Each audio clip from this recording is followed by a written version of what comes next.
কালী পুজোর আগের দিন রাতে নৈহাটির সমস্ত ঠাকুর দেখতে আমি বেরিয়েছিলাম।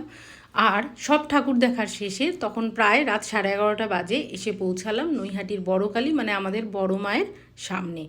গিয়ে দেখি মাকে শৃঙ্গার করানো হচ্ছে, মানে অলংকার পরানো হচ্ছে।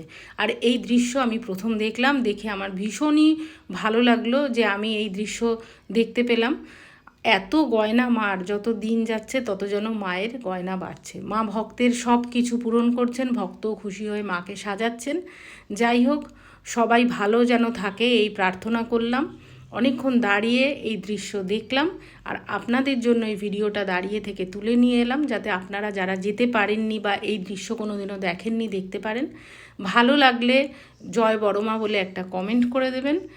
আর কালী পুজো যাতে সবার ভালো কাটুক, সবাই সাবধানে কাটাবেন, অনেক অনেক আনন্দ করবেন। অনেক শুভেচ্ছা রইল কালী পুজোর। আবার দেখা হবে নেক্সট ব্লগে। নমস্কার।